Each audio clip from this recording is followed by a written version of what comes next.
ओम शांति। प्यारे मीठे बाबा के महावाक्यों को हम रोज मनन चिंतन करते हैं नमाज शाम के पावन वेला के बाद, और अपने मन बुद्धि को ज्ञान रत्नों से भरते हैं ताकि ये ज्ञान रत्न हमारे व्यक्तित्व का हिस्सा बने और हम श्रेष्ठ बन करके पुण्य कर्मों का खाता जमा कर अपना भाग्य बनाएं। तो इसी श्रृंखला में आगे बढ़ते हैं। हम मनन चिंतन कर रहे हैं कर्म योग से कर्म भोग पर विजय नामक पुस्तक में जो महावाक्य परमात्मा के हैं, उनका संकलन जो किया गया है उन पर हम लोग मनन चिंतन कर रहे हैं। और बाबा हमें कर्म योग के विभिन्न प्रकार, कर्म भोग के विभिन्न प्रकार, और कैसे कर्म योग से हम लोग कर्म भोग को चुका सकते हैं, इन सब के बारे में जानकारी दे रहे हैं। आगे बढ़ते हैं। बाबा कहते हैं, इस विश्व नाटक में किसी भी वस्तु पर किसी एक व्यक्ति का अधिकार नहीं है। देखो, ये अगर देखा जाए तो मारा मारी जो आज आत्माओं के बीच में है, किसी भी तरह का जो भेदभाव आत्माओं के बीच में है, वो क्यों है? क्योंकि स्थूल चीजों की के पीछे मारा मारी है। ये मेरी है, ये मेरा एरिया है। देखो, कंट्रीज के बीच में भी जो लड़ाई है उसका आधार भी क्या है? ये स्थूल चीजें है ना। कहीं पर नदी के ऊपर, पानी के ऊपर लड़ाई है, कहीं पर आकाश भी बांटा हुआ है ना, कहीं पर जमीन के ऊपर है, कोई प्राकृतिक संसाधन के ऊपर है। तो इस प्रकार से जितने भी लड़ाई झगड़े हैं ये किसके ऊपर है? ना, स्थूल चीजों के ऊपर। लेकिन बाबा कहते हैं, इस विश्व नाटक में किसी भी वस्तु पर किसी एक व्यक्ति का अधिकार नहीं है। ये बड़ी गहरी बात है। अगर ये बात समझ आ जाए तो फिर हमें कोई प्रॉब्लम ही ना हो जीवन में। तो किसी एक व्यक्ति का अधिकार नहीं है। इसमें सारी संपत्ति सार्वजनिक है और हर आत्मा को उसके पाठ बचाने के लिए अस्थायी रूप में मिलती है। ये बड़ी गहरी बात है, पकड़ करके रखनी है। हाँ, हम कहते हैं मेरा घर है, ये मेरा एरिया है, ये मेरे बाग बगीचे हैं, ये ऐसा है, ये वैसा है। ये हमारा नहीं है। ये क्या है? थोड़े समय के लिए हमें पाठ बजाने के लिए मिला हुआ। और वास्तविकता तो यही है ना कि जब हम शरीर छोड़ देते हैं तो फिर ये सब चीजें हमारी तो रहती ही नहीं। जबकि पूरा जीवन हम इसी को बटोरने में लगा देते हैं, जबकि इसमें से कुछ भी हमारा है नहीं। तो बाबा कहते हैं, इस विश्व नाटक में किसी भी वस्तु पर किसी एक व्यक्ति का अधिकार नहीं है। ये सारी संपत्ति सार्वजनिक है और हर आत्मा को उसके पाठ बजाने के लिए अस्थायी रूप में मिलती है। और जब पाठ पूरा हो जाता है तो उसको छोड़ना ही पड़ता है और दूसरे पाठ के अनुसार दूसरी साधन संपत्ति मिलती है फिर। तो मिली हुई साधन संपत्ति को अपना समझ लेते हैं, उनको वह समय पर छोड़नी ही पड़ती है, परंतु उसको उसके वियोग का दुख भोगना पड़ता है। किनको? जो मिली हुई साधन संपत्ति को अपना समझ लेते हैं। ये सबसे बड़ा इल्यूजन यही है, जिसको धन का घमंड हो जाए, हाँ, अपने वेल्दी होने का घमंड हो जाए, वो सबसे अधिक दुखी होकर के मरता है। शरीर भी इजीली नहीं छूटता। क्यों? क्योंकि जो मिली हुई साधन संपत्ति है उसको समझ लिया है अपना, तो फिर हाँ, उसको जब समय पर छोड़ना पड़ता है तो बहुत वियोग या दुख होता है, जो मृत्यु दुख के रूप में अनुभव होता है। जो विश्व नाटक के इस रहस्य को समझ लेते हैं, वे नष्टो मोहा होकर समय पर उसको त्याग देते हैं और मृत्यु दुख से बच जाते हैं। है ना? जिसको ये सत्य समझ आ जाता है वो क्या करता है? समय पर इसको समय पर इसको त्याग देता है। हाँ, नष्टो मोहा हो जाता है। तभी देखो, हमारे हिंदू धर्म में, है ना, सनातन, हम तो सनातनी हैं, लेकिन जो हिंदू धर्म भी बचा कुचा जो रह गया है उसमें भी क्या है? 4 स्टेजेस बताई गई, जिसमें से लास्ट स्टेज है वानप्रस्थ। माना जब आप 50-60 साल के होते तो अपनी धन संपत्ति सारी किसको दे देते थे? बच्चों को दे देते थे यूज के लिए, और फिर चले जाते थे काशी। लेकिन अब घोर कलयुग में वैसा नहीं है। मोह माया छूटती नहीं अभी आत्माओं से, तो उनको तो मृत्यु से दुख होएगा ही। उनको तो दुख लगेगा, क्योंकि वो सब उनको छोड़ करके जाना है। तो ये विश्व संपत्ति जो है, ये सार्वजनिक है, ये हमारी नहीं है, थोड़ी देर के लिए हमें काम करने के लिए मिली है। तो बाबा ने कहा, जो नष्ट मोह होकर समय पर उसको त्याग देते हैं, वो मृत्यु दुख से बच जाते हैं। ऐसी ही स्थिति व्यक्तियों की भी है। उसमें भी सब पाठ अनुसार उसमें भी सब पाठ अनुसार मिलते और बिछुड़ते हैं। अब ये तो धन संपत्ति के बारे में बात हुई, अब व्यक्तियों के बारे में भी, कि जिस जिसका पाठ है वो मिटते और बिछुड़ते हैं। पाठ अनुसार कोई मित्र बनता है, तो वही पाठ आने पर शत्रु भी बन जाता है। वास्तव में इसमें कोई हमारा मित्र या शत्रु नहीं है, अपना पराया नहीं है, सब पाठ मात्र ही है ना, सब पाठ मात्र ही है। कोई अपना पराया नहीं है, कोई ऊंच नीच नहीं है, कोई मित्र शत्रु नहीं है। अब बच्चों को ज्ञान समझना और समझाना सहज है। दूसरों को सुनाएंगे तो खुशी होगी और पद भी ऊंच पाएंगे। बाबा कह रहे हैं, आत्मा निर्लेप नहीं है। अच्छे या बुरे संस्कार आत्मा में ही रहते हैं, तभी कर्मों का भोग होता है। आत्मा निर्लेप नहीं है। अच्छे या बुरे संस्कार आत्मा में ही रहते हैं, तभी कर्मों का भोग होता है। तुम बच्चों को रहमदिल और कल्याणकारी बनना। आत्मा के संस्कार बुरे तो कर्म भी बुरे, फिर उनको भोगना पड़ता है। आत्मा के संस्कार अच्छे तो कर्म भी अच्छे, तो फिर सुख मिलता है। यहाँ मरने से डर रहता है, आत्मा को शरीर छोड़ने से दुख होता है, डरती है, क्योंकि फिर भी दूसरा जन्म ले दुख ही भोगना है। आत्मा को मृत्यु के समय अपने सारे किए हुए कर्मों का साक्षात्कार होता है, और ये भी उसको लगता है कि अगला जन्म भी मेरा चढ़ती कला में तो होगा नहीं ना, यहीं पर आना है, फिर से दुख भोगना है, तो इसलिए दुख होता है। तुम तो हो संगम युगी। तुम बच्चों को बाप ने समझाया है कि अब घर वापस चलना है। आत्माएं वहां अपने घर में रहती हैं, वह है आत्माओं का घर।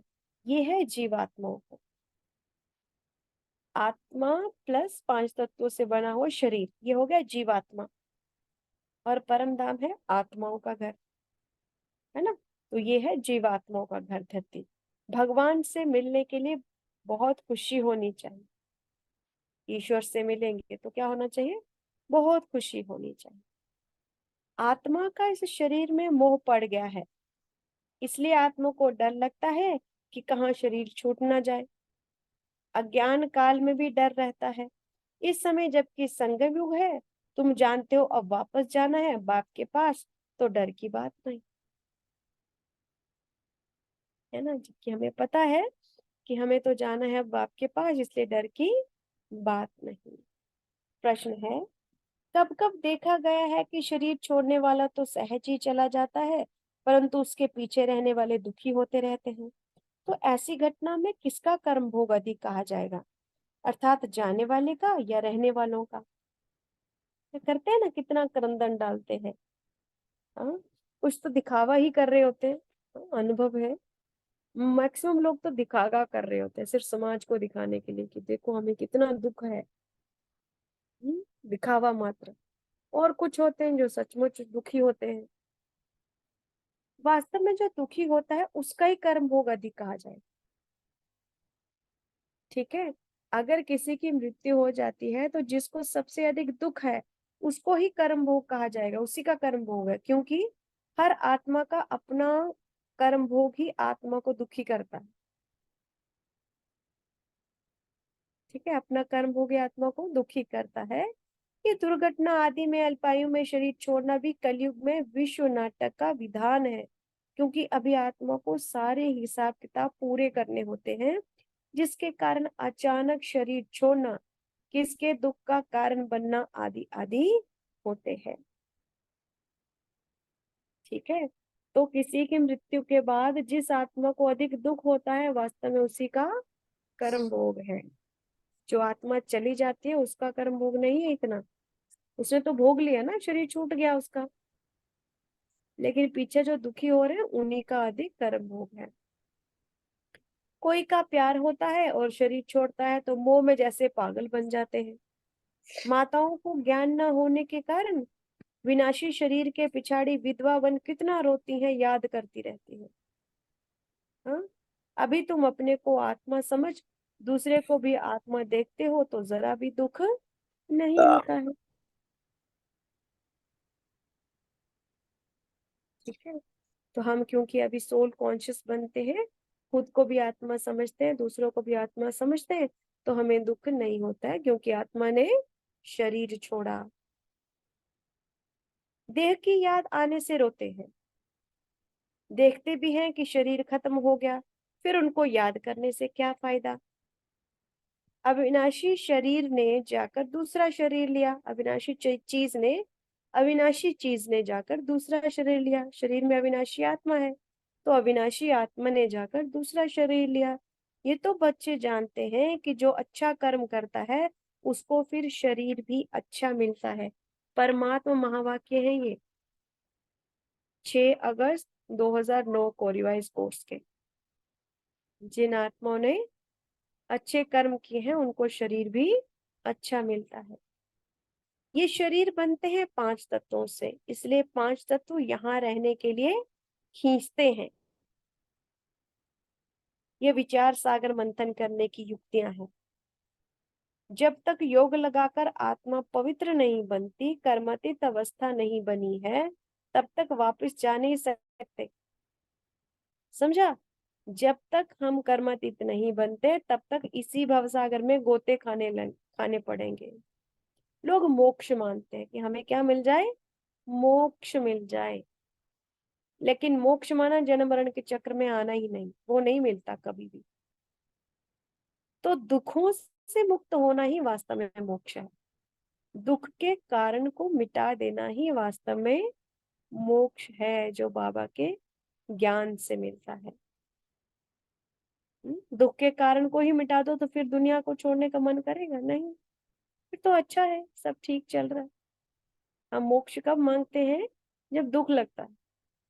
तो कर्म के विधि विधान को जान ले और उसको पकड़ ले जीवन में, तो फिर दुख नहीं लगेगा। तो बाबा कहते हैं जब तक कर्मातीत नहीं बनती आत्मा, तब तक वापस जा नहीं सकती। अर्थात अर्थात थोड़ा बहुत भी अगर दाग रह गया ना सूक्ष्म शरीर में, तो फिर से इधर आना पड़ेगा। ये ख्यालात अज्ञानी मनुष्यों को नहीं आ सकते, तुम बच्चों को ही आएंगे, है ना? तुम बच्चों को ही आएंगे। अनुभव है, जब जीवन में इतनी बड़ी घटना घटी तो मैं रोती नहीं थी, है ना? तो डॉक्टर्स ने कहा इसको रुलाओ, शायद इसको शौक है इसलिए रोती नहीं है। ठीक है, बाकी लोगों ने कुछ और समझा कि पता नहीं अब ये कहाँ पर किसी के साथ इसका कोई मोह तो नहीं जुड़ गया है, तभी इसको अपने, हाँ, मोह नहीं आता। मतलब बहुत अजीब अजीब सी बातें लोगों ने करी। लेकिन सत्य क्या था, ईश्वर की इतनी ज्यादा अनुकंपा थी बाबा की, कि उसके प्यार से आत्मा साक्षी हो जाती है। इसलिए बाबा कहते हैं मुझे याद करो, मुझे याद करो। क्योंकि जिस आनंद के पीछे, जिस मोह के पीछे आत्मा संसारिक चीजों की अप्राप्ति में रोती है या दुखी होती है, वो सब कुछ ईश्वर की याद से प्राप्त होता है। तो जब परमात्मा की याद से आत्मा भरपूर हो जाती है, तो फिर वो संसार से कुछ नहीं चाहती, वो साक्षी हो जाती है। फिर उसको सुख दुख न्यारा लगता है, सुख दुख में न्यारी हो जाती है। इसलिए बाबा बार बार बोलते हैं मुझे याद करो, मुझे याद करो। क्योंकि आपको संसार की कोई भी बात यदि आपको हिलाती है, इसका मतलब अंदर कहीं ना कहीं कोई कमी है, कुछ ना कुछ वांट है। वांट माना हम चाहते हैं कोई चीज ऐसी होनी चाहिए, हमें कोई ना कोई चाहना है, उसके कारण हमें दुख हो रहा है। जैसे कोई अगर हमें सम्मान नहीं देता तो हम हर्ट हो जाते, तो हमें चाहना है सम्मान चाहिए।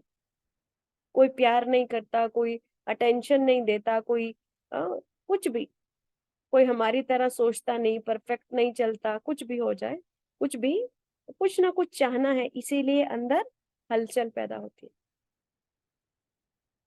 तो परमात्मा को यदि हम याद करें तो क्या हो जाएंगे? साक्षी हो जाएंगे, क्योंकि सब कुछ ईश्वर से मिल रहा है, सब कुछ भगवान से मिलता है। तभी बाबा बार बार बोलते हैं, माँ में कम याद करो, मन मना भाव। यही तो है ना मूल मंत्र इस ब्राह्मण जीवन का, जो बाबा बार बार सिखाते हैं। तो इस प्रकार आत्मा का शरीर में ममत्व हो गया है, नहीं तो आत्माएं वहां की रहने वाली हैं। अब फिर पुरुषार्थ करते हैं वहां पर जाने के लिए। कहाँ पर? परम धाम में जाने के लिए। ये पांच तत्व भी खींचते हैं ऊपर से नीचे आकर पाठ बजाने के लिए। प्रकृति का आधार तो जरूर लेना पड़ता है, मतलब आत्मा जब तक शरीर में प्रवेश ना करे तब तक वो पाठ बजा नहीं सकती, नहीं तो खेल चल ना सके। ये सुख और दुख का खेल बना हुआ, इसलिए इसमें ज्यादा चिंतित नहीं होना है। सुख और दुख का खेल बना हुआ है, और बिना कर्मातीत हुए हम वापस नहीं जा सकते। माना कुछ भी आसक्ति संसार से रह गई, इसलिए क्या कहा जाता है? अंत मति सो गति। माना अंत में जो चीज याद आई वहीं पर जन्म होगा फिर से। ठीक है, तो हमें देखना है कि हमारी अंतिम सांस तक हम इतना ज्यादा डिटैच हो जाएं यहाँ से। अभी तुम जानते हो हमारी आत्मा ऐसे शरीर छोड़ेगी जैसे मक्खन से बाल, बैठे बैठे बाप बाप की याद में देह का त्याग कर देंगे। ये कितनी सुंदर अवस्था है, सोचो। बाप के पास तो खुशी से जाना है, पुराना शरीर खुशी से छोड़ना है, जैसे सर्प का मिसाल है। सर्प छोड़ता है ना, अपनी बाहर की छाल छोड़ता है ना, धीरे धीरे धीरे धीरे वो एक खुरदरे पत्थर से गुजरेगा या झाड़ी के ऊपर से गुजरेगा और अपनी छाल छोड़ता जाता है पीछे। वैसे ही आत्मा भी ऐसे ही शरीर को छोड़ती जाती है। तो कैसे छोड़ती है? जैसे मक्खन से बाल, ऐसे शरीर छोड़ेगी आत्मा। आगे है कर्मयोग, कर्म भोग, कर्म बंधन और पाप पुण्य। कर्मयोग, कर्म भोग, कर्म बंधन और पाप पुण्य। प्रश्न है, हमारे सिर पर पापों का बोझा कितना है, उसकी कसौटी क्या है? यस, बहुत सुंदर बात। हम अपने आप को परखें अब जहां पर, कि मैं आत्मा कितनी पुण्यवान हूँ और कितनी मैं पाप युक्त हूँ, पाप से भरी हुई हूँ। ये उसकी कसौटी क्या है? आत्मा पर पापों का बोझा कितने जन्मों से चढ़ा है और आत्मा पर जंक कितने जन्मों से चढ़ी है? उत्तर है, आत्मा पर देभान और देवमान के कारण देभिमान की जंग तो 5,000 वर्षों से चढ़ी हुई है, जो अभी उतारनी है। परंतु पापों का बोझा अर्थात कर्म भोग और कर्म बंधन का बोझ द्वापर से चढ़ा हुआ है ना। बॉडी कॉन्शियसनेस तो सतयुग में भले नहीं है, लेकिन है तो गिरती कला ना। उसके बाद आत्मा धीरे धीरे धीरे धीरे शरीर के साथ अटैच होना शुरू हो जाती है। तो आत्मा पर देहभान और देहाभिमान की जंग तो 5,000 वर्षों से चढ़ी है, जो अभी उतारनी है। परंतु पापों का बोझा अर्थात कर्म भोग और कर्म बंधन का बोझ द्वापर से चढ़ा, क्योंकि द्वापर से ही हम लोग परमात्मा की मत के विपरीत चलते हैं। जैसे देखा ना स्वास्तिका, स्वास्तिका का साइन देखें तो उसका ऊपर वाला जो जिसको कहते हैं आप, ऊपर वाली डंडी कहो या उसको, है ना, वो देखें वो एकदम पैरेलल है ना। तो माना परमात्मा की मत के समान हमारी मत है। लेकिन यदि आप थोड़ा थोड़ी टेढ़ी होती है जब द्वापर की तरफ आता है, तो वहां पर ऐसे है ना, उसको उस तरह से ड्रॉ करते हैं। माना वो सतयुग वाली जो ऊपर वाली लाइन है वो पैरेलल चलती है परमात्मा ना, ईश्वरी मत के एकदम पैरेलल हमारी मत, एकदम उसके समान। फिर थोड़ी थोड़ी टेढ़ी होती है ये द्वापर में, त्रेता में। फिर द्वापर में एकदम उल्टी हो जाती है, मतलब टोटली विपरीत, परमात्मा की मत के विपरीत चलना शुरू हो जाता है। जब आत्मा परमात्मा की मत के विपरीत चलती है तब उस पर पाप का बोझा चढ़ता है। सतयुग त्रेता में भले हम लोग जो है बॉडी बॉडी में है और बॉडी के साथ जो है उसके साथ वो भी, लेकिन विकार नहीं है। विकार नहीं है। बॉडी के साथ ही हम पार्ट बजा रहे हैं, बॉडी को सजाते भी हैं, अच्छा खिलाते भी हैं, सब कुछ अच्छा अच्छा है, लेकिन विकार नहीं है। वहां काम क्रोध लोभ मोह अहंकार की अविद्या है, पता ही नहीं। लेकिन द्वापर युग से और अटैचमेंट बॉडी के साथ बढ़ जाता है, और मत हमारी कैसी हो जाती है, एकदम परमात्मा की मत से विपरीत। तो जब वैसा होता है तो हमें पाप लगना शुरू होते हैं। माना आत्मा में पाप कब चढ़ता है, जब उसकी सोच परमात्मा की सोच से एकदम विपरीत हो जाती है। तो इस तरह से बाबा कहते हैं, लेकिन द्वापर से आत्मा देह अभिमान के वश विकार में प्रवृत्त होकर पाप करना आरंभ करती है। जिस पापों के बोझ को भी आत्मा को अभी संगम युग पर परमात्मा की याद अर्थात कर्म योग से भस्म करना। अब उस बोझ को कर्म योग से भस्म करना है, और आत्मा पर जो जंग चढ़ी है वह भी उतारनी है ना, जो पुराने स्वभाव संस्कार की जंग लगी है वो भी उतारनी है, और उन जो पाप है उनको भी उनको भी मिटाना है परमात्मा की याद से। साथ ही कर्म योग के द्वारा आधे कल्प के श्रेष्ठ कर्म फल और कर्म संबंध का खाता भी जमा करना बड़ा काम है ना। कर्म योग के द्वारा आधे कल्प के, माना हम त्रेता के अंत तक क्या खाएंगे क्या बनेंगे वो भी जमा करना है। विकार में जाने से ही पापात्मा बनते हैं। मनुष्यों को पता नहीं है कि देवताएं जो पुण्य आत्मा है वे ही फिर पुनर्जन्म में आते आते पापात्मा बनते हैं, है ना। जिनकी हम पूजा कर रहे हैं वास्तव में आ, वो हम लोग ही हैं, है ना, हमारी पूजा हो रही है। देखो ये कितनी सुंदर आ, इसको कहेंगे आप अवेकनिंग है, आ, कि हम लोग ही हैं वो जिनकी पूजा पाठ हम लोग करते हैं। पुजारी से पूज्य बनना है, पूज्य थे या पुजारी बन गए, है ना। तो बाबा कहते हैं देव मनुष्यों को पता नहीं है कि देवताएं जो इस तरह से हैं वो पुनर्जन्म में आते आते पाप बन जाते हैं, पापात्मा बन जाते हैं। तुम बच्चों को ये बात सबको समझानी है, सर्विस करनी। भक्ति में भी बहुत नौंदा भक्ति जो आत्माएं करती हैं उनको परमात्मा उसी देव स्वरूप में आकर के साक्षात्कार कराता है जब कुछ प्राप्ति करवाता है, वरना भक्ति में कोई प्राप्ति नहीं है। अगर ईश्वर की नजर ना पड़े उस भक्ति में, जो हमारा संकल्प शुद्ध है, या हमारी जो श्रद्धा है परमात्मा ना देखे, तो उसका ही फल नहीं मिल सकता। क्योंकि जिस आत्मा को पूजा जा रहा है वो आत्मा तो इसी जगत में है, और वो आत्मा तो अभी शक्ति खो चुकी है, शक्ति से ना। श्री कृष्ण की कितनी संसार में भक्ति हो रही है, लेकिन श्री कृष्ण की आत्मा तो परमात्मा के साथ योग लगा करके अपनी उन्नति कर रही थी। तो श्री कृष्ण की भक्ति से जो प्राप्ति लोगों को हो रही है वास्तव में ईश्वर ही करवा रहे।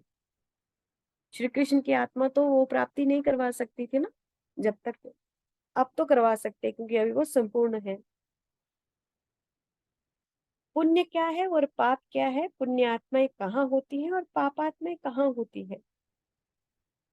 पुण्य आत्मा कैसे बनते हैं, पाप आत्मा कैसे बनते हैं, ये सब राज भी परमात्मा ने अभी बताए हैं। सतयुग में भल आत्मा पवित्र होती है, सुख शांति में होती है, फिर भी आत्मा की उतरती कला तो होती है ना। परंतु वहां पाप या पुण्य की बात नहीं है, इसलिए देवताओं को पाप पुण्य शब्दों का ज्ञान भी नहीं। ये पाप होता है ये पुण्य होता है, उनको ये ज्ञान भी नहीं है। ये शब्द द्वापर से ही निकलते हैं, जब आत्मा देह विमान के वशीभूत पाप कर्म में प्रवृत्त होती है। पाप के कारण आत्मा को दुख होता है, और पापों से मुक्त पुण्यात्मा बनने के लिए पुरुषार्थ भी करते हैं, परंतु फिर भी दिनों दिन पापात्मा ही बनते जाते। क्योंकि जो कर्म करते हैं उसमें देवाभिमान के कारण विकारों का अंश होता ही है। जैसे आप दान करते हैं कोई, तो दान में भी कहीं ना कहीं कोई ना कोई इच्छा जुड़ी हुई है ना। तो भले उसका पुण्य को उतना नहीं मिलेगा जितना निष्काम दान से मिलता है ना। तो कहीं ना कोई अंश पुण्य के साथ भी जुड़ा रहता है, इसलिए उतना पुण्य नहीं मिलता, उतना जो है फल नहीं मिलता। पांच विकारों के वशीभूत आत्मा जो भी कर्म करती है वह पापी होता है। काम क्रोध लोभ मोह अहंकार ईर्ष्या द्वेष निंदा झूठ चुगली ये सब उसके अंश है। तो 5 मुख्य विकार है, काम, क्रोध, लोभ, मोह, अहंकार। तो इस प्रकार से 5 विकारों के वशीभूत आत्मा जो भी कर्म करती है वो पाप ही होता है। उसमें आत्मा को गिरती कला की गति तीव्र होती है ना। ऐसे भी हम गिर ही रहे हैं अगर हम ईश्वर को नहीं याद कर रहे या ज्ञान नहीं ले रहे। लेकिन यदि विकार में गए, क्रोध कर लिया, या काम विकार में चले गए, या लोभ मोह के वश में कुछ कर्म कर लिया, तो जल्दी जल्दी आत्मा की गिरती कला बढ़ती है। पतित पावन परमात्मा की याद में जो कर्म करते हैं वे ही पुण्य कर्म होते हैं। भगवान की याद में जो कर्म करते हैं वे ही पुण्य कर्म होते हैं, क्योंकि उससे ही आत्माओं की चढ़ती कला होती है। भगवान की याद में जो कर्म करते हैं उससे ही आत्माओं की चढ़ती कला होती है, उससे दूसरी आत्माओं का भी कल्याण होता है।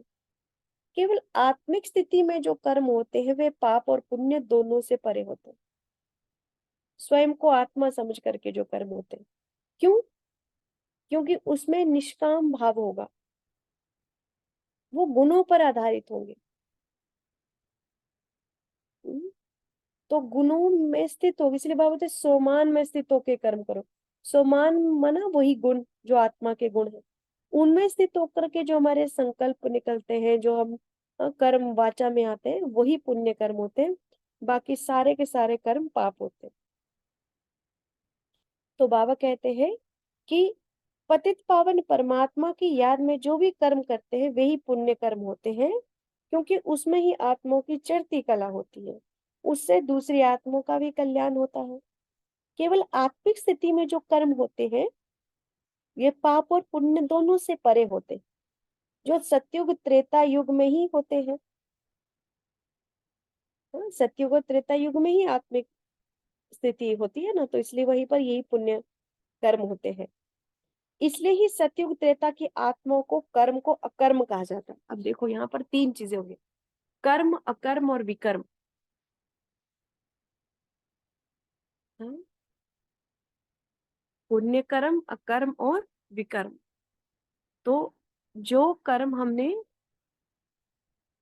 गुणों में स्थित होकर के किए वो होते हैं पुण्य कर्म, है ना। इधर भी करते हैं हम इस तरह के, जैसे हॉस्पिटल खोल देना, कोई निशुल्क विद्यालय खोल देना, इस तरह के ना, ये होते हैं पुण्य कर्म, है ना।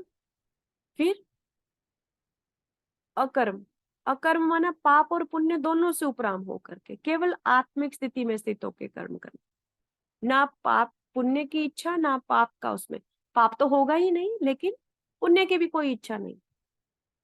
हाँ, उसमें कुछ नहीं, पाप पुण्य के ऊपर, तो उसको कहेंगे अकर्म।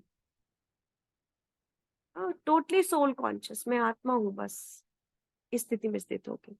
और फिर होते हैं विकर्म। विकर्म हम कब करते हैं? जब हमारे कर्मों में काम, क्रोध, लोभ, मोह, अहंकार, या इसके अंश वंश जो बाकी हैं, वो भावनाएं जब हैं तो उसको कहते हैं विकर्म।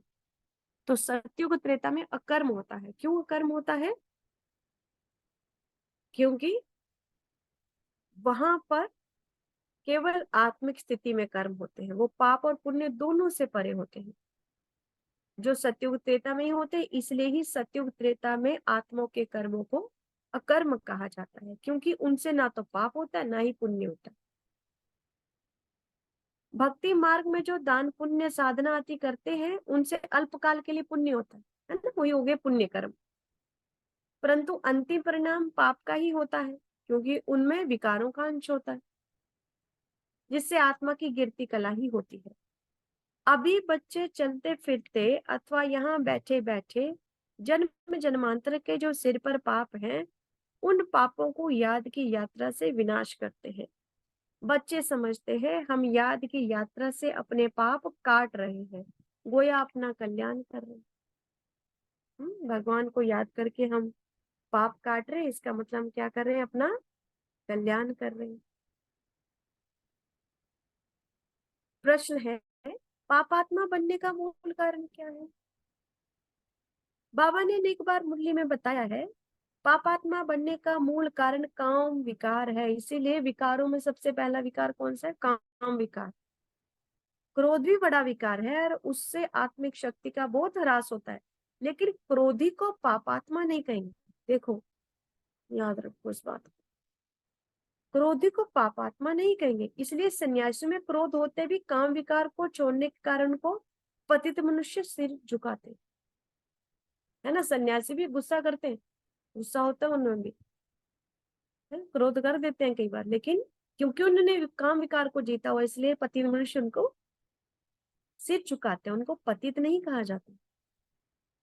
ये भी तुम जानते हो कब से पाप शुरू किए हैं, जब से काम चिता पर चढ़े हो। तो तुम्हारी बुद्धि में सारा चक्र है। तुम बाजोली व 84 के चक्र को भी जानते हो। ये चक्र बुद्धि में सदैव फिरता रहना चाहिए। ये नॉलेज अभी तुम ब्राह्मणों के पास ही है, ना शूद्रों के पास है, ना देवताओं के पास। देवताओं को भी नहीं पता होगा, हाँ, क्या कौन सा ज्ञान हमें मिला था, किसने सिखाया था, कैसे पुरुषार्थ किया था, नहीं। जब संस्कार बदल गए तो फिर विस्मृति, पता, खत्म, पीछे वाला कुछ नहीं याद रहता।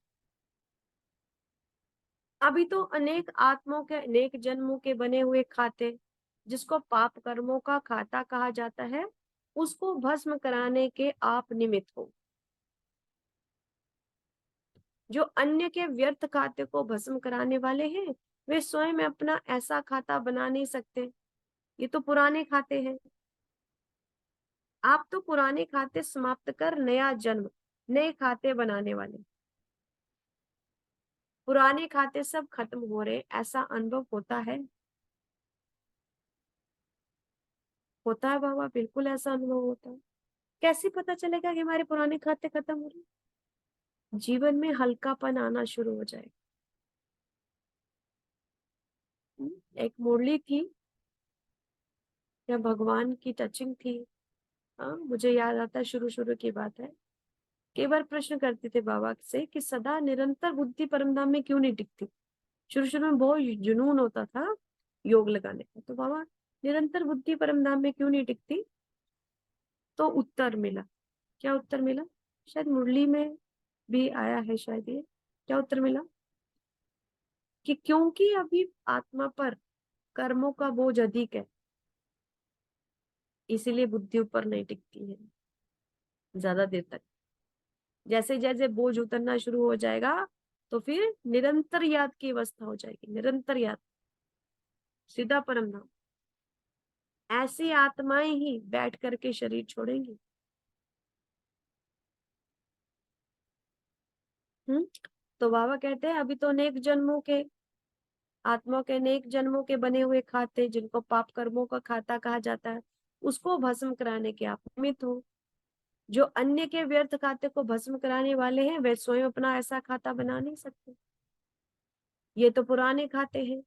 आप तो पुराने खाते समाप्त कर नया जन्म, नए खाते बनाने वाले हो। पुराने खाते सब खत्म हो रहे हैं, ऐसा अनुभव होता है। कैसे पता चलेगा, क्या अनुभव होता है? जितना जितना हल्कापन जीवन में आना शुरू हो जाएगा, इसका मतलब पुराने खाते खत्म हो रहे हैं। हाँ, वो खाते कहाँ पर किस लेवल तक होंगे? मानसिक लेवल तक भी हो सकते हैं, संबंध संपर्क के लेवल तक, सामाजिक, आर्थिक, ये सारे खाते हैं हमारे, जो अब क्या होने हैं? चुकतू होने। और जब चुकतू हो जाएंगे ना, तो बहुत मानसिक भी स्टेबिलिटी आना शुरू हो जाएगी, शारीरिक बोझ कर भी खत्म होना शुरू हो जाएंगे, और आर्थिक कर्म बंधन भी खत्म होना शुरू हो जाएगा। यही साइन है कि हमारे कर्म चुकतू हो रहे हैं। जैसा संकल्प वैसा स्वरूप बनने वाले सच्चे वैष्णव हो। ऐसे सच्चे वैष्णवों को क्या कोई छू सकने का साहस कर सकता है? अगर छू लेते हैं तो छोटे मोटे पाप बनते जाते हैं। ऐसे सूक्ष्म पाप आत्मा को ऊंच स्टेज पर जाने से रोकने के निमित्त बन जाते हैं, क्योंकि पाप अर्थात बोझ वह फरिश्ता बनने नहीं देते, बीज रूप स्थिति व वानप्रस्थ स्थिति में स्थित नहीं होने देते। ठीक है, जैसा संकल्प वैसा स्वरूप बनने वाले हम सच्चे वैष्णव हैं। हाँ, हमें कोई छूने का साहस नहीं कर सकता।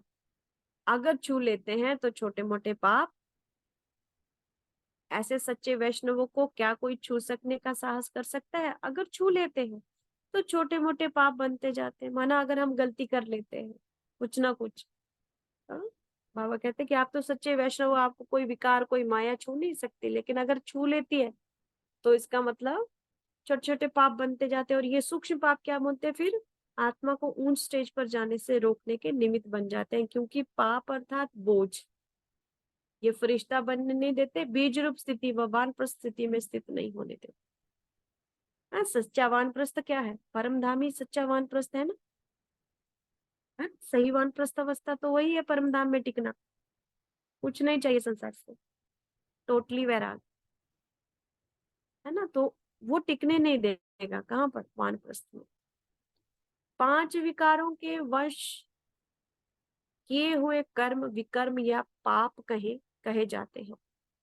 ठीक है, जिन संकल्पों में, कर्मों में, वचनों में काम क्रोध लोभ मोह अहंकार है, उनको कहते हैं विकर्म या पाप। ये है पापों का मोटा रूप। ऐसे ही महीन पुरुषार्थ अनुसार महारथी के सामने पांच तत्व अपनी तरफ भिन्न भिन्न रूप से आकर्षित कर महीन पाप बनाने के निमित्त बनते। पांच विकारों को समझना और उन्हों को जीतना सहज है, लेकिन पांच तत्वों के आकर्षण से परे रहना ये महारथियों के लिए विशेष पुरुषार्थ है। पांच तत्वों के आकर्षण से भी परे रहना, हाँ? पांच तत्वों के आकर्षण से परे रहना का अर्थात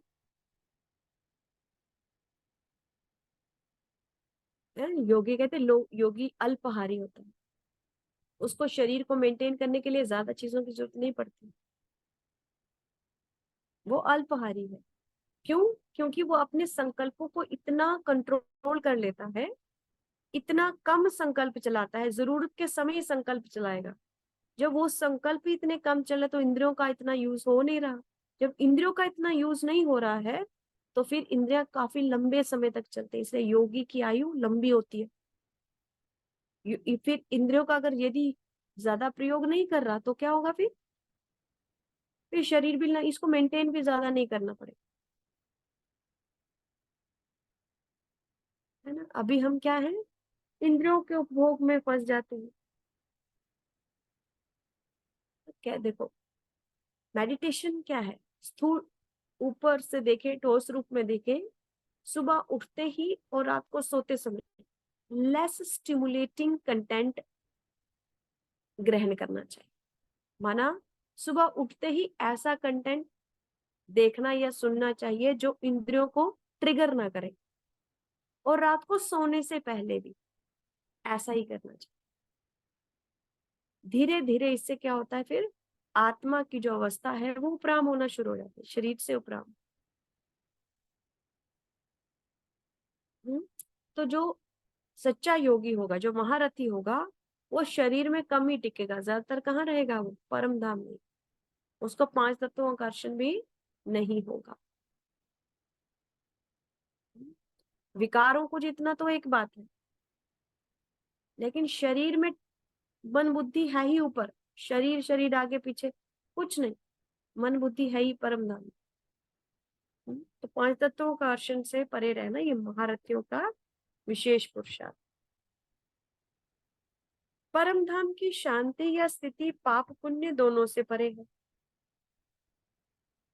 सतयुग त्रेता युग और की शांति और स्थिति सुखमय है, और वह भी पाप पुण्य दोनों से परे है। सतयुग त्रेता शांति की शांति और स्थिति सुखमय है और पाप और पुण्य दोनों से परे है। द्वापर कलयुग की स्थिति पाप पुण्य दोनों से युक्त है ना। द्वापर से हम अभी तक पाप भी करते आए, पुण्य भी करते आए।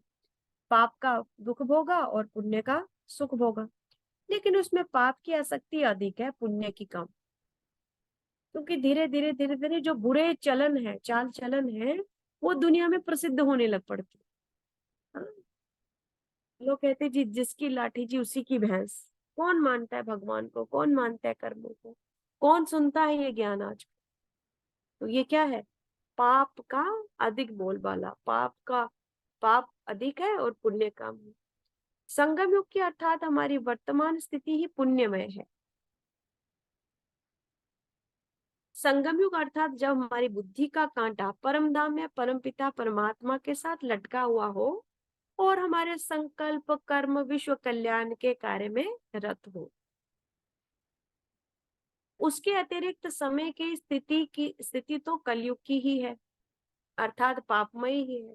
भल हम अभी संगम युग पर खड़े हो गए हैं, संगम युग पर हमारी स्थिति दोनों तरफ चली जाती है, परंतु परमात्मा से मिले यथार्थ ज्ञान और उसके साथ के कारण हमारी स्थिति चढ़ती कला में अधिक और उठती कला में कम रहती है। देखो जरा इसको अनुभव करो, रहती है ना। हम अटेंशन देने लग पड़ते कि मुझे कब क्या सोचना है, कब मुझे क्या करना है। इसका मतलब हमारी चढ़ती कला में, उतरती कला में नहीं है। भले हमसे कोई विकार, कोई हमसे कमजोरी नहीं छूट पा रही हो अभी, लेकिन हमारी कोशिश यही होती है कि हम क्या करें, हम उसको छोड़ दें। धीरे धीरे पुरुषार्थ करते करते सचमुच एक दिन वो चीज छूट जाती है। ये क्या है, उठती कला में। तो हम उतरती कला में नहीं, हम चढ़ती कला में, ठीक है। तो उसके साथ हमारी जो स्थिति है वो चढ़ती कला में अधिक, उठती कला में कम रहती है, अर्थात पुण्य अधिक और पाप कम होता है। इसलिए पुण्य का खाता बढ़ता जाता है। ये पुरुषोत्तम संगम युग का समय ही परमानंदमय है, क्योंकि इस समय परमात्मा का ज्ञान मिल रहा है, बाबा की याद मिल रही है, साथ भी मिल रहा है, और पुण्य हमारा बढ़ता जाता है। कोई चीज छिपा कर खा लेते हैं, समझते हैं थोड़े ही ये भी पाप है। चोरी हुई ना, सो भी शिवावा के यज्ञ की चोरी करना बहुत खराब है, ये बाबा ने कहा। 2005 के वाइस कोर्स के महावाक्य है। बाबा ने कहा अब क्योंकि बाबा के घर में चीजें भरपूर होने लगी, तो परमात्मा ने कहा कोई चीज छुपा करके खा लेना, ये भी क्या हुआ, पाप हुआ। भगवान के यज्ञ की चोरी हुई। आगे प्रश्न है, हमारा पाप का खाता खत्म हो गया है या हो रहा है, और पुण्य का खाता जमा हो रहा है, उसकी निशानी क्या है। ये वही बात कि हमारे पाप भस्म हो रहे हैं, उसकी निशानी क्या है। जब आत्मा का पाप का खाता अर्थात कर्म भोग का खाता खत्म हो जाता है, तब आत्मा अपने को हल्का अनुभव करती है। हाँ जी, है ना। आत्मा में हल्कापन बढ़ता जाता है, आत्मा अतीन्द्रिय सुख का अनुभव करती है, जो संगम युग की विशेष प्राप्ति है ना। हल्कापन आना शुरू हो जाता है, जो क्या है, संगम युग की विशेष प्राप्ति है, और आत्माओं को परमात्मा का परम वरदान है। इस समय बाबा की मदद भी है और आनंद भी है, तो ये परमात्मा का आत्मा को परम वरदान है। अच्छा, इससे क्या होता है और क्या फायदा हो, देखो। पाप खत्म होते क्या होगा, हम हल्का अनुभव करेंगे, हमारा अतीन्द्रिय सुख बढ़ जाएगा। अतीन्द्रिय सुख माना, अब हम इंद्रियों से सुख नहीं लेंगे। मैं अब किसी से बातें कर लूं तो मुझे आनंद आएगा, मैं ये चीज देख लूं तो आनंद आएगा, ये पहन लूं तो आनंद आएगा, नहीं। हम आनंद में रहेंगे, मनोस्थिति आनंद में रहेगी, ठीक है। और दूसरा क्या होता है, आत्मा की निर्णय शक्ति बढ़ जाती है। ये भी साइन है कि पाप खत्म हो रहा है। आत्मा की निर्णय शक्ति बढ़ जाती है, जिससे कृत्य अकृत्य के विषय में निर्णय करने में उसको देर नहीं लगती, कि ये काम करने लायक और ये ना करने के लायक, इसमें फटाफट डिफरेंस कर लेती है। समझ जिसको कहते हैं वो बढ़ जाती है। पुण्य आत्मा की निशानी है, समझ बढ़ जाती है, कोई उलझन नहीं होती उसको। इसीलिए तो बीकेस के पास लोग लेने आते हैं क्या, सुझाव। हाँ, बीकेस के पास लोग लेने आते हैं, क्या करें। हाँ, उनसे समझ सूझबूझ लेने आते हैं। क्यों, क्योंकि जो बाबा के ज्ञान में चल रहा है और पुण्य का खाता जमा कर रहा है, हाँ, नित्य ब्राह्मण जीवन के नियमों को अपना रहा है, उसमें आत्मा का शुद्धिकरण हो रहा है, और उससे क्या हो रहा है, आत्मा की निर्णय शक्ति बढ़ जाती है। हाँ, उसको उलझन नहीं होती, उसकी कृत्य में अभिरुचि और कृत्य में अरुचि स्वतः ही हो जाती। अच्छे कामों में उसको बहुत अच्छा लगेगा, और जो बुरे काम है उसमें उसको लगेगा नहीं, ये करने लायक नहीं, ये मेरे लायक काम नहीं, ये मैं नहीं करूंगी। जैसे मेरा अभी जीवन में हम देखते हैं ना, कितना मनोबल हमारा बाबा के ज्ञान से बढ़ता है। तो मेरा ट्रांसफर कर दिया है काफी दूर, और मैंने अपना प्रेजेंटेशन भी दिया, तो किसी ने मुझे कहा कि जी करप्शन चलती है आजकल, तो पैसा चलता है और उससे आपको एक अच्छे स्थान पर लगा दिया जाएगा, ऐसा होता है। फिर किसी ने अनुभव भी बताया कि हमने इतनी देर तक वेट किया, फिर नहीं हुआ, फिर हमने इतने पैसे दिए और फिर ऐसे हो। मैंने बोला मैम, पैसे तो मैं कभी नहीं दूंगी। हाँ, चाहे मुझे विदाउट पे घर पे बैठना पड़े, मैं पैसा कभी नहीं दूंगी, क्योंकि इससे मेरे अपने नियम खराब होते हैं और मेरा मेरा कर्मों का खाता उसके साथ बुरा बनता है, और अ, मेरे पुण्य का खाता डिप्लीट होता है। और आप, बाबा की ये शक्ति है कि मुझे इस बार इतनी अ, मतलब उलझन में हूं अभी मैं। उलझन माना पता नहीं चल रहा है कि अब कहाँ ज्वाइन करना है, क्या करना है, कैसे। लेकिन मन में ना बहुत स्टेबिलिटी, कोई चिंता तनाव नहीं है। उलझन सिर्फ इस चीज की है कि अब कहाँ ज्वाइन करेंगे, क्या क्या करेंगे, क्या विदाउट पे बैठेंगे, कैसा, क्या छुट्टी लेंगे, क्या डायरेक्शन है। तो उस ये सब होते हुए भी सब अपना कर्म जो हम लोग कर सकते हैं प्रेजेंटेशन देने का, वो हम कर रहे हैं। बाकी कोई उसमें मन से हलचल नहीं है कि क्या क्या होगा, क्योंकि अब परमात्मा ने लौकिक में भी स्किल्स इतने बढ़ा दिए हैं कि पैसा कमाना कोई बड़ी बात नहीं लगती। ऐसा लगता है कि हाँ, आराम से अपनी नीड के लिए कमा लेंगे, नो प्रॉब्लम। हाँ, मैक्सिमम लोग जो ट्रांसफर होने में या छुट्टी लेने में या ये क्यों बेचारे वाया मीडिया क्यों अपनाते, क्योंकि मनी उनको लगता है कहाँ से आएगी, घर कैसे चलेगा। तो अभी हम, मेरे साथ भी कुछ सिचुएशन इसी तरह का है, लेकिन अभी आत्मिक स्किल बढ़ने के कारण वो डर नहीं है कि कैसे कमाया जाएगा। वो स्किल्स हैं कि हाँ, ये करेंगे तो इससे भी हमें अच्छी फाइनेंशियल असिस्टेंस मिल सकती है। बाकी बाबा पर छोड़ा है कर्मानुसार, क्योंकि बाबा बार बार यही संकल्प याद आ रहा है, ड्रामा कल्याणकारी है, ड्रामा कल्याणकारी है, ड्रामा कल्याणकारी है। जो हो रहा है अच्छे के लिए हो रहा है, जो हो रहा है अच्छे के लिए, बार बार संकल्प आ रहा है। इसलिए वो संकल्प कभी भी वो चिंता तनाव नहीं। सभी कह रहे हैं मैम आप इतनी हल्की क्यों, आपकी कोई पहुंच है इसका मतलब। हाँ, मैंने बोला हाँ, मेरी तो बहुत ऊंची पहुंच है, आप बहुत मेहनत आपको करनी पड़ेगी उस पहुंच तक पहुंचने के लिए।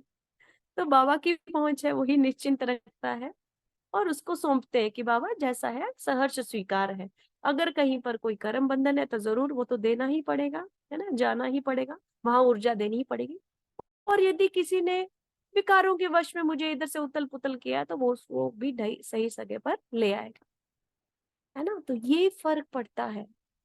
अभी 2-3 साल पहले यदि यही चीज सिचुएशन मेरे साथ हुई होती तो शायद मैं बहुत घबराई होती, क्योंकि तब ज्ञान पर इतनी पकड़ नहीं थी। तो एक योगी जो होता है, जो ज्ञान स्वरूप आत्मा बन जाती है, वो निश्चिंत हो जाती है। तो आत्मा की शक्ति बढ़ती है, यानी कि आपके पाप कर्म कट रहे हैं और पुण्य कर्म बढ़ रहे हैं। इसका अर्थ आत्मा हल्की हो जाएगी, आत्मा की निर्णय शक्ति बढ़ जाएगी। कौन सा काम करने लायक है, कौन सा काम नहीं करने लायक है, वो उसको अपने आप पता चलेगा, किसी से राय नहीं लेनी पड़ेगी। व्यर्थ संकल्प विकल्प नहीं चलते इस समय। जब आत्मा का पुण्य कर्म बढ़ता है ना, तो व्यर्थ संकल्प विकल्प नहीं चलते, क्योंकि उसको अपने भविष्य के विषय में कोई आशंका या चिंता नहीं रहती। ठीक है, भविष्य के देखो, हर आत्मा के अंदर नूंधा हुआ है उसकी हर समस्या का हल। लेकिन होता क्या है, घबरा जाते हैं, अरे ये, अरे वो, अरे, शांत नहीं रखते मन को, है ना। वो कहीं ना कहीं कोई ना कोई आसक्ति, कोई ना कोई लगाव, कुछ ना कुछ विकार जो है वो उसको हलचल पैदा करता है। किसी ना किसी टेम्परेरी चीज के साथ जब आत्मा जुड़ जाती है तो फिर उसमें बहुत संकल्प विकल्प चलते हैं। तो व्यर्थ संकल्प विकल्प नहीं चलते, क्योंकि उसको अपने भविष्य के विषय में कोई आशंका या चिंता नहीं रहती है। उसकी कोई इच्छाएं आशाएं नहीं रहती है, क्योंकि उसके आवश्यकता अनुसार और समय पर कार्य स्वतः ही सिद्ध होते हैं, है ना। और जीवन सुंदर लगने लग पड़ता है, आनंद आता है। क्योंकि अब क्या होता है, अब हम दुनिया को देख करके ज्यादा धन बटोरने के पीछे नहीं पड़ते। अब हमारे घर में ये भी होना चाहिए, वैसी कार होनी चाहिए, इसकी हमारी कोई होड़ नहीं होती। अब मेरे पास 10,000 का ही सूट मुझे पहनना है, पहले होता था मुझे उस पार्टी में जाना तो यही होना चाहिए। अब वो कोई दिखावा नहीं रहता है ना। अब हमें कोई पार्टी हम ऑर्गेनाइज करें तो उसमें ये होना चाहिए, कोई दिखावा नहीं, कोई कंपटीशन नहीं। तो फिर जब इन सब चीजों से आप उपराम होगी तो निश्चिंत रहोगे, बोझ ही इन सब चीजों का है। इस प्रकार उसकी इच्छाएं आशाएं नहीं रहती, क्योंकि उसको आवश्यकता अनुसार और समय पर सब कार्य सिद्ध होते हैं। उसके जीवन में राग द्वेष भय चिंता दुख अशांति की महसूसता नहीं होती। मान अपमान निंदा स्तुति जय पराजय लाभ हानि सब में समान स्थिति रहती है, क्योंकि उसको विश्व नाटक का यथार्थ ज्ञान होता है। सत्य है ये बात एकदम।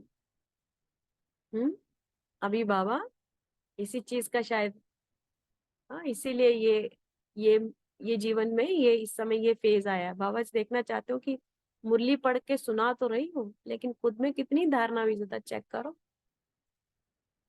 है ना। तो खुशी होती है कि अरे नहीं, हम डगमगा नहीं रहे हैं, है ना। वो आंतरिक खुशी जा नहीं रही है।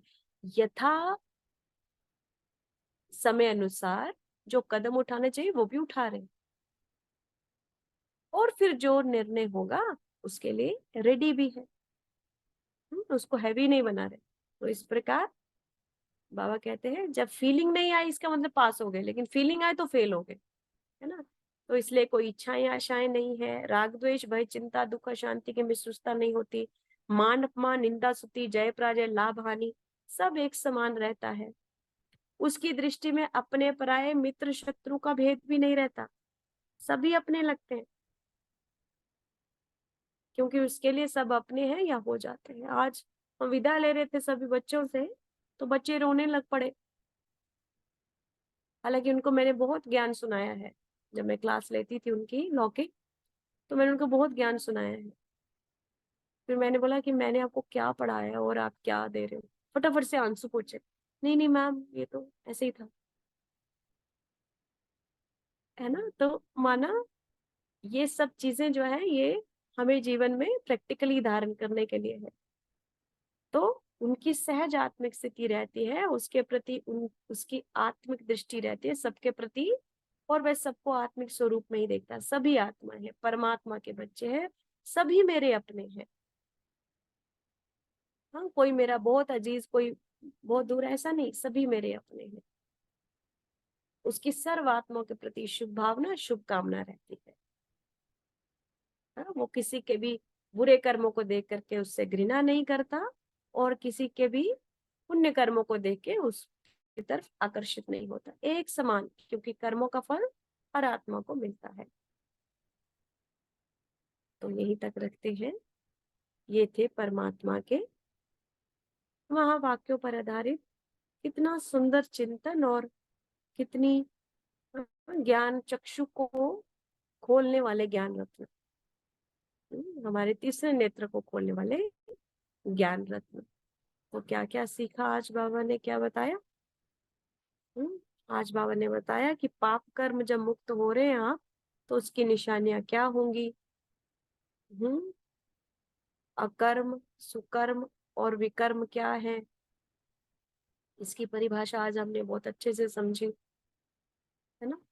और पापात्मा बनने का मूल कारण क्या है, तो ये सब बातें बाबा ने हमें इन महावाक्यों के द्वारा समझाई। अच्छा, अभी 2 मिनट के लिए बैठेंगे, देखेंगे अपने आप को।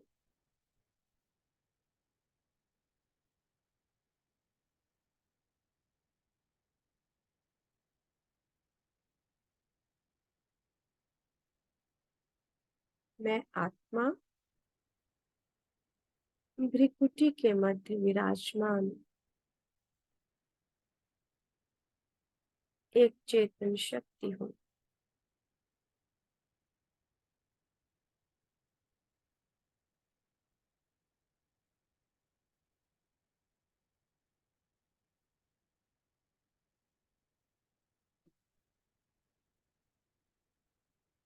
मुझ आत्मा से निकलता पवित्र प्रकाश मेरे पूरे ब्रेन में और मेरे पूरे शरीर में फैल रहा है।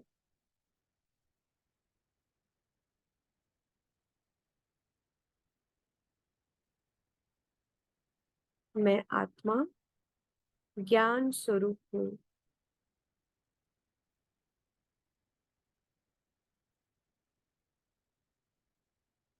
मैं परमपिता परमात्मा की चुनी हुई संतान हूँ।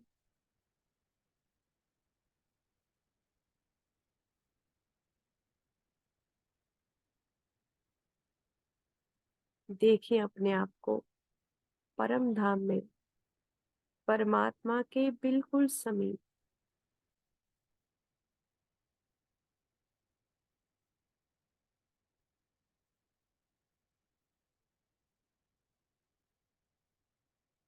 बाबा की किरणों में मैं आत्मा समाई हुई हूँ।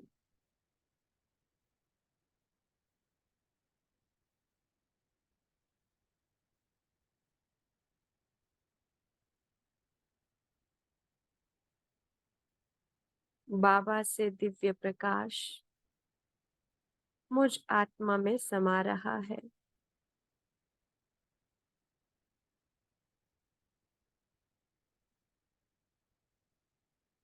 मैं आत्मा रूपी बैटरी चार्ज हो रही हूँ।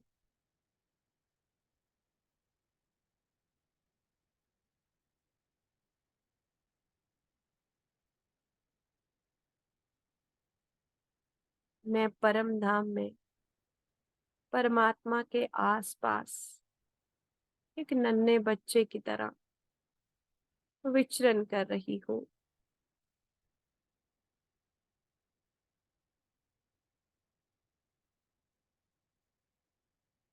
ज्ञान सूर्य परमात्मा माँ की किरणों रूपी गोद में मैं आत्मा एक नन्हा सितारा अटखेलिया कर रहा हूँ।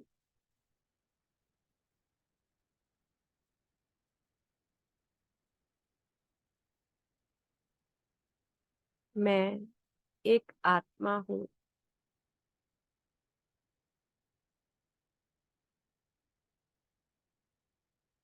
मेरा वास्तविक सुख अतीन्द्रिय सुख है।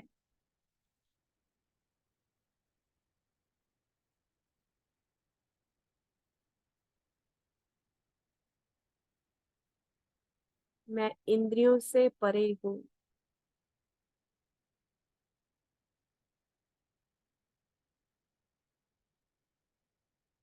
मैं सदा परम धाम में टिकने वाली श्रेष्ठ योगी आत्मा हूँ।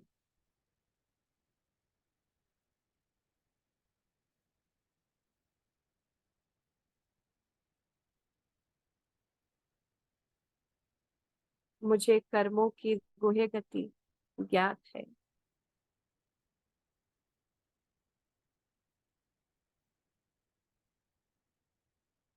मैं सदा पुण्य कर्म करने वाली परमात्मा की याद में स्थित कर्म करने वाली पुण्य आत्मा हूँ।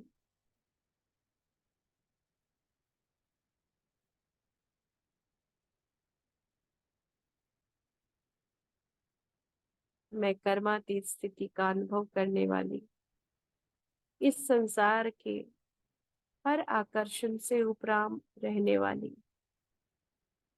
फरिश्ता श्रेष्ठ ब्राह्मण आत्मा हूँ।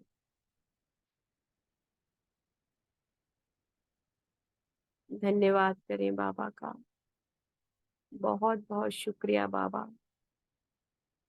आपने इतना श्रेष्ठ ज्ञान देकर मुझे धन्य कर दिया।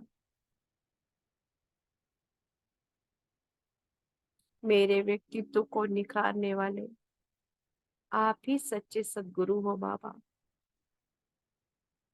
आपका बहुत बहुत शुक्रिया बाबा। ओम शांति।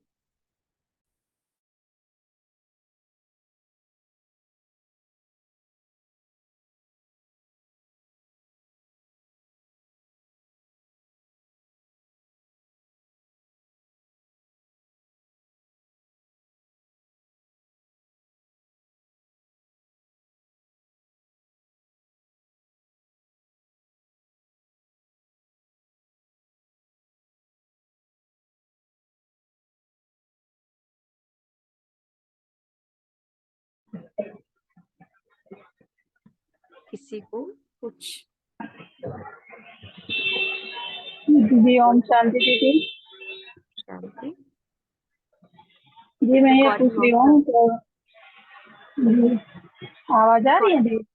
हाँ, रिकॉर्डिंग ऑफ कर दे। जी जी मैं पूछ रही